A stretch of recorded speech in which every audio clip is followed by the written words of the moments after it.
Nagluto nga ho pala ako ng chicken curry. First time ko nga ho pala magluto na rin. Abay, masarap naman ho. Pwede naman hong ilayo, wag lang malayong malayo. Yun naman. Ay di rin ni ho, ilang araw na nga ho palang iniintay ng aking mga katrabaho yung aking luto serye. At ilang araw din na nga ho pala akong hindi nakakapag-upload ng aking mini vlog.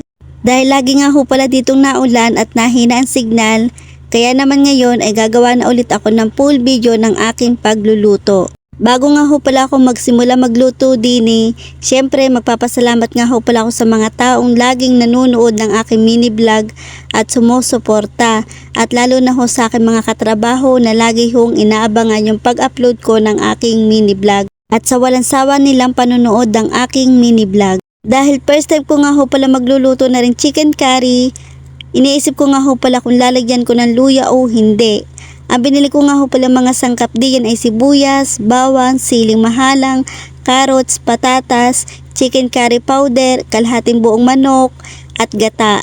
Kaya nga ho pala ako nagluto na rin chicken curry dahil nag-cravings nga ho pala ako. Nakakatikim nga lang ho pala ako na rin kapag nabili ako sa kantin o kaya naman ho sa mga karinderya.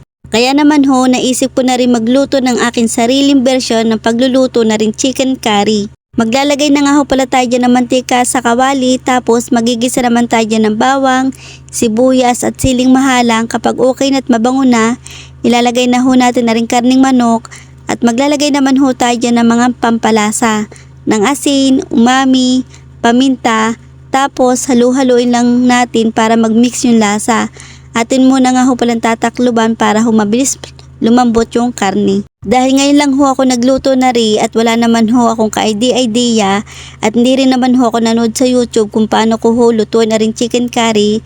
Kaya naman ho, aring pagluluto ko hong ari ay sarili ko hong version. Pa-comment na lang ho pala sa inyong mga kalinggit kung ano pa ho yung mga ingredients na hindi ko ho nailagay diyan.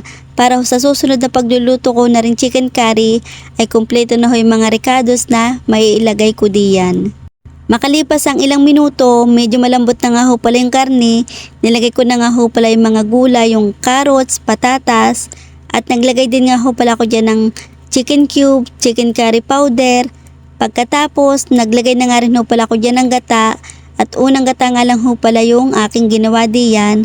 At makalipas ang ilang minuto, arin na nga ho't luto na yung ating chicken curry, at pwede na ho tayo mga kumain mga kalinggit.